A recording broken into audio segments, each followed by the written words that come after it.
These dog tags here are real special and interesting because of how we got them and the story they tell.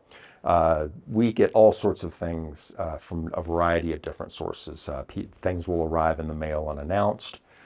People will bring in families mementos, and this gentleman brought in a sea chest. And the sea chest was from his dad, who was a lieutenant commander.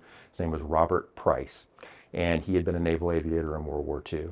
And this captain, retired Civil Engineer Corps captain, brought in this sea chest about his father. And his father had just a very fascinating story. He went to the University of Illinois, got his wings before World War II, and flew off the USS Lexington. And then he was actually overseas in the Far East helping the British as an exchange pilot when the Japanese attacked Pearl Harbor. So he experienced some of the early days of the war in the Far East, in Hong Kong, Singapore, I can't remember, one of the two.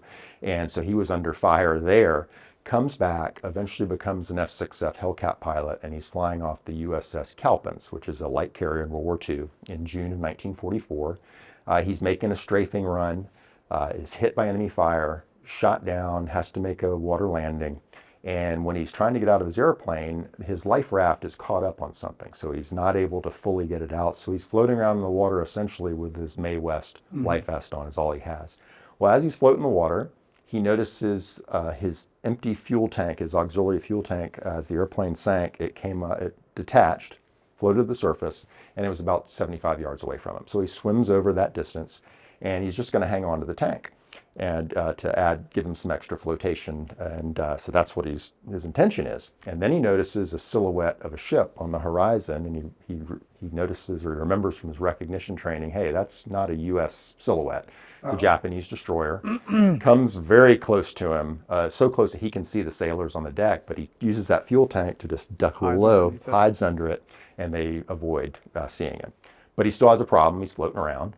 And one of his squadron mates comes and drops his own life raft to him, and inside that life raft is a can of drinking water and a note that says, I'll be back tomorrow with a float plane to come and get you. And Price was the squadron commander, so this pilot also noted what had happened to some on that particular mission.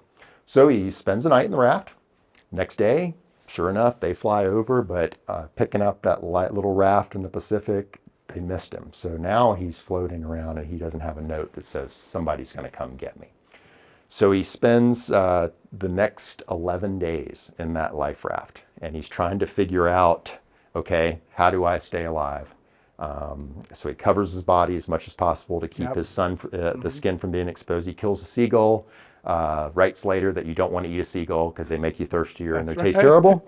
And then he catches two fish that literally jump into his raft because he has sharks circling the whole time. And but water's his big problem. And there's the device on the life raft that can catch fresh water as it goes over. But into those 11 days, he did not have one rain shower pass over him. So he allotted himself one sip out of that can every night, which is incredible that he survived on that.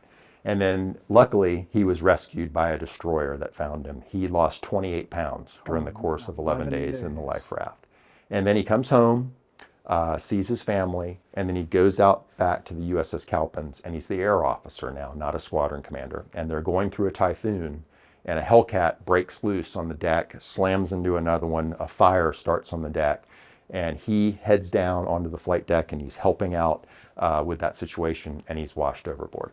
So I wrote an article once about him, the sea gave him up once, it didn't give him up again. He was missing in action, never seen again. And so his son kept all of, and his mom and then passed on to the son, this sea chest with all of his stuff in it.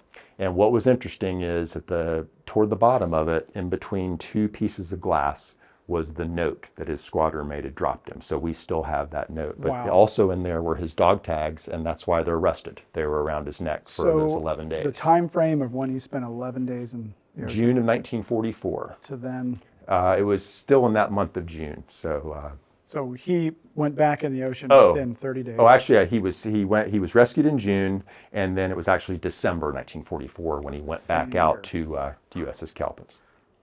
So pretty harrowing story. That is unbelievable. Sent on and there. Did they stamp them back then? They did. They're just so rusted that you just really can't see them. Wow. And there's this flare gun firing pin on there too, which was to no avail. Crazy.